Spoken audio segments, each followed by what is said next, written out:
The Christ Letters, with enhanced narration and text. Letter 4.5. Man and woman are two equal halves of one whole. What we, the brotherhood of illuminates, the enlightened ones, in Christ consciousness, are about to tell you is of vital importance to the world generally.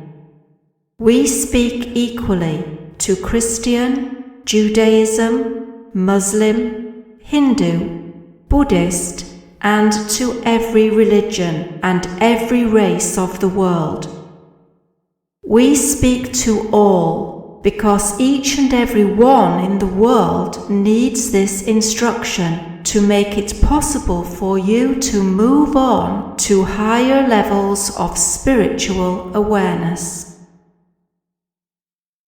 Your personal and sexual relationships between men and women are of far more importance to your overall well-being than you can presently even imagine.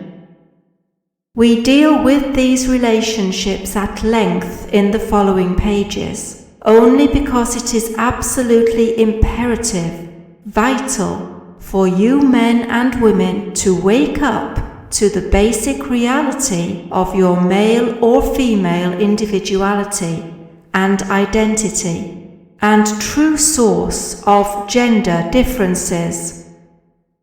You must fully understand the true origins of your male and female bodies and characteristics. They are not just bodies created with differing physical organs and modes of sexual expression in order to create children. They draw the origins of their masculinity or femininity from their very source of being, from within the equilibrium of universal consciousness. I am telling you this before you read letter 5, so that you will study that letter, bearing in mind what I am telling you now about your sexuality. Therefore, if the sexuality of a man and woman is not used in conformity with the divine consciousness intention expressed in the original act of creativity at the time of the Big Bang, it is obvious that although the sexuality may produce children, it will not bring to men and women the unity of being and personal fulfillment and joy it was meant to bring. In fact, the reverse is true. Eventually, the sexual act itself brings disappointment and satiation, after which any love previously felt by partners drains away. With knowledge and understanding, spiritually based men and women will make every attempt to transcend their present state of consciousness in regard to male-female relationships of any kind, no matter what those relationships may be, sexual or otherwise.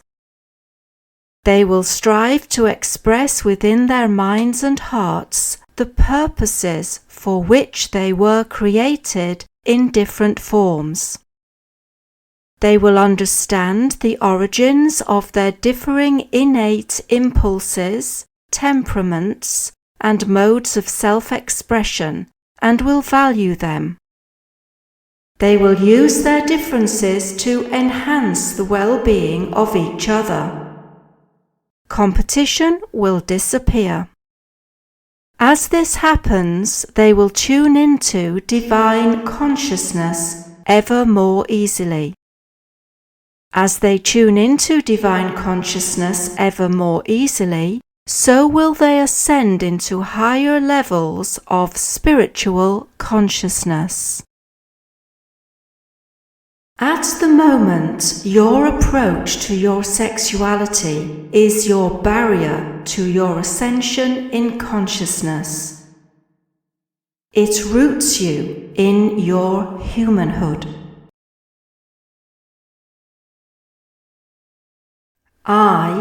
We cannot emphasize sufficiently that you have not discovered the truth of your existence until you have fully understood and sought to implement in your daily lives, in your homes and workplace, your full comprehension of the true meaning of man and woman. You have been told that you must not commit adultery. But I tell you that when you desire your neighbor's wife or husband, you are making pictures in your thoughts which will affect the thinking of your neighbor's wife or husband. He or she will begin to think about you in the same way, or will feel uncomfortable in your company, feeling your sexual need, and will avoid you in future. What is in your mind will surely come into being in the world. So do not fool yourself that you can daydream and conjure up pictures pleasing to yourself, which will damage no one else. For this reason, your pornography literature is truly a blasphemous desecration of your source of being. It is a sexual scourge, deliberately whipping up sexual appetites, releasing through lustful men's minds untold suffering and misery on the bodies, minds, and emotions of female young. What you have perpetrated and are presently doing has helped bring your civilization to its present edge of destruction. Rest assured, the day of reckoning will come for you who publish and distribute the printed sickness, and it will come for those who use it to arouse themselves.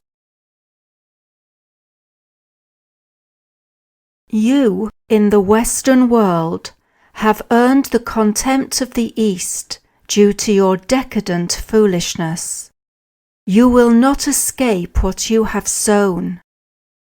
And you of the East will not escape your foolishness in your callous attitudes towards your women who bear and raise your sons and precious daughters.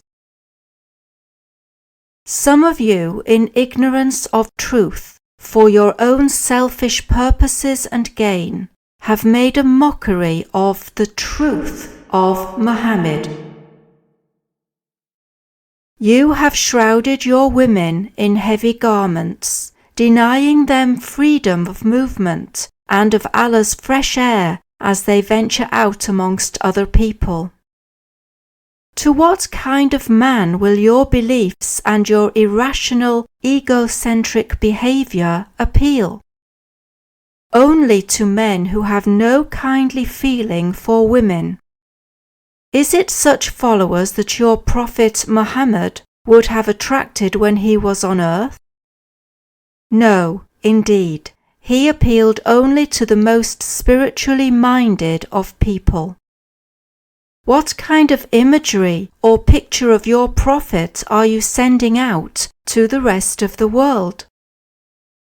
I will tell you of a man demented and obsessed by the lowly state of the female sex, who regarded a woman as a man's possession to be imprisoned from the world.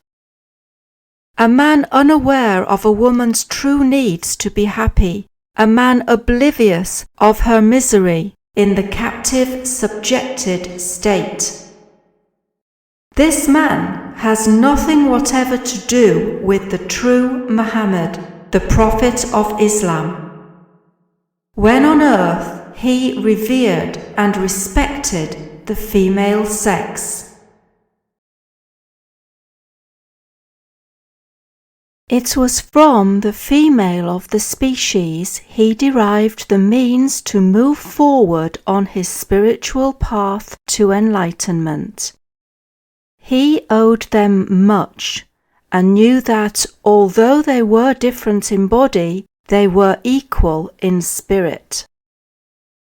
In fact, it was no accident that he came to earth poor and deprived, to meet a lady of extreme virtue, material wealth, and spiritual insight, to help raise him up to the stature of prophet when he was fitted to fill it. That was the purpose behind Muhammad's coming to earth, to restore woman to her rightful place as equal partner of dominant man. Consider this well. After enlightenment, I, in the person of Jesus, became celibate because I chose to do so, but this in no way interfered with my love for the women who ministered to my needs.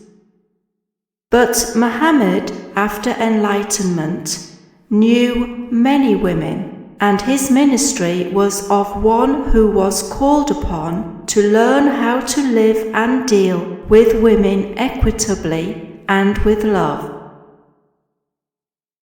Just as expediency caused my followers to report my doings and teachings selectively to promote their own purposes, so has the selfishness of certain spiritually blind individuals caused them to distort Muhammad's original teaching, with numerous additions and interpretations never intended by Muhammad.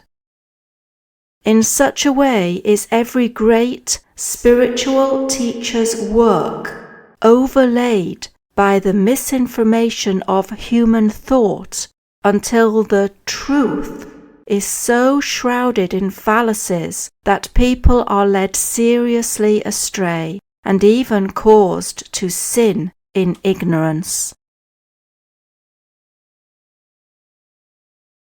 Because you and certain other religions have strongly adhered to the belief in Adam and Eve, created to live in happiness in the Garden of Eden, of Eve's temptation by the serpent, her fall from grace, and her temptation of Adam, man has been encouraged to perceive woman as the great temptress. The imagined origins of humankind are not true. They are merely allegories. Neither is it true that woman is the great temptress. For eunuchs, the woman has no appeal. Why is this? Because that which impels a man to lie with a woman is removed. Therefore, in whom is the tempter? In man himself, and can be physically removed from him, or in the woman who remains herself despite all. Man has been made expressly to plant the seed. Therefore, to plant the seed he must, wherever he sees the opportunity. Woman has been made to receive the seed.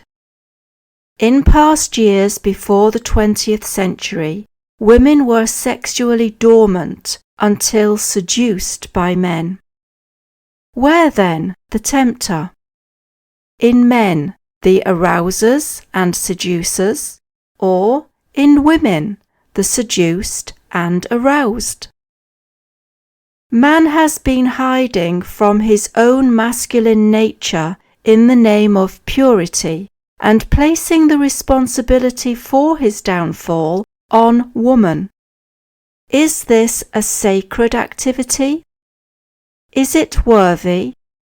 Should it continue? We speak to those of you who profess to adhere to the Muslim faith and who believe you are sinless or of pure mind, because you have shrouded your women in heavy clothes to protect yourselves from temptation and prevent other men seeing your possessions. How greatly are you misled by your own passions! By being protected from the exercise of your human desires, they only increase until they break out in some virulent, brutal form. We say to men and women everywhere, true purity is only attained when you can be surrounded with every form of temptation and yet remain untouched by desire, unmoved by earthly feelings, untainted by earthly lusts, free of craving and longing for possession. Purity in its every form transcends all earthly physical hungers. Purity is the ability to see temptation for what it is, grossness of thought and feeling, which traps the senses of men and women into doing unclean things. A truly pure person desires only the clean and honest environment suited to their innate longing for spiritual love and beauty of self-expression in every facet of their lives. That is true purity. However, true purity cannot be achieved unless there have first been the long years of temptation. It is a necessary part of your spiritual development. Unless you have been sorely tempted at times and have eventually come to understand that there is a higher road to walk, a road of self-denial and of sincere concern and caring for a good woman, you will never attain a state of true purity. You will be enslaved by desire and will be in a constant turmoil of inner conflict. Therefore, do not avoid temptation by covering women and living in artificial conditions of pseudo-purity. Rather, men and women, remove your clothes, revere each other's bodies as the outer visible beautiful forms of the inner divine consciousness, and experience the release that true spiritual purity will bring you. Suffer grievous temptation and overcome. Take your conflict to divine consciousness and seek its power to help you overcome your physical longing. For only in this way will you find the freedom, the peace of mind you are basically seeking. If at the moment you seek relief and release of your craving by giving way to it, that is no freedom or release. The self-same craving will return in due course, and once again you will know the searing conflict. If again you give way, again the conflict, even more intense, awaits your decision to stand firm in the power of divine consciousness, until the craving is finally subdued by perceiving the sacred beauty, the reality behind and within all physical form. The highest spirituality between the sexes is when man and woman can be together naked and at peace together, in a state of mutual reverence of soul, mind, heart and body. In such spirituality, all they feel for each other is love and regard for the well-being of the other. Out of such love and compassionate, tender caring will come a union of ecstatic being that few have experienced, and, if intended, a child of incomparable beauty of body and mind will be conceived. In the centuries ahead, when people have begun to evolve spiritually on every level of their humanhood, such a love between partners will be normal, and the kind of selfish sex seeking only physical satisfaction, as indulged in at this present time, will be regarded as utterly degrading, as abhorrent as rape. At the present time, the highest spiritual way to follow in regard to the sexes is to acknowledge and abide by the perception that men and women were created to perform special tasks in life suited to their underlying natures. The man impregnates the woman. Without the woman's goodwill and help, the man would go to the end of his days childless, without a human being to carry on his name. Therefore, the man should treat a woman as wholly equal, but born to carry different responsibilities. He should give her the highest respect and love and care at all times, to enable her to carry her burdens with greater ease, for it is she who gives visible form to what is first conceived in mind.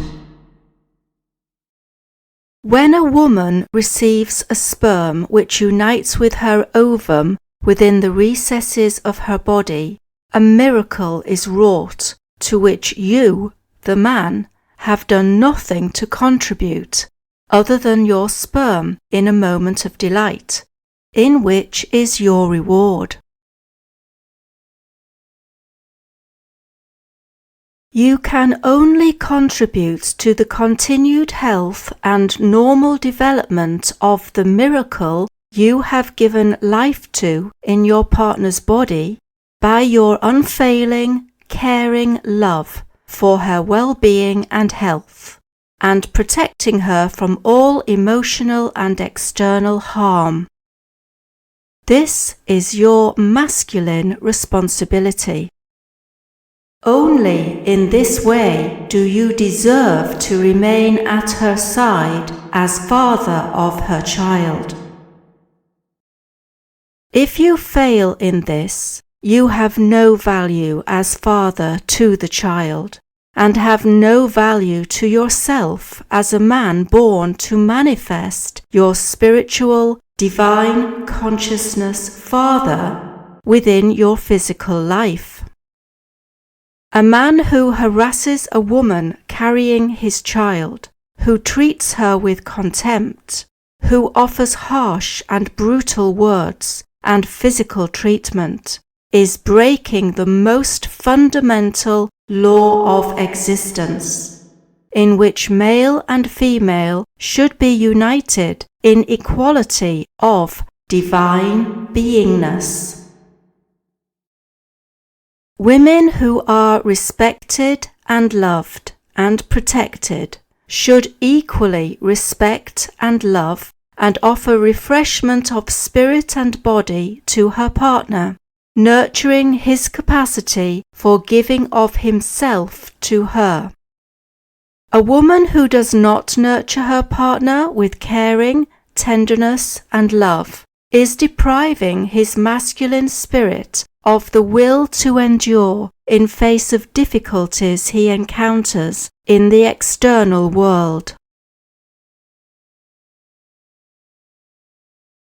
He will seek his solace from another source, men or women, drink or drugs, or by isolating himself within the household, of use neither to partner nor children.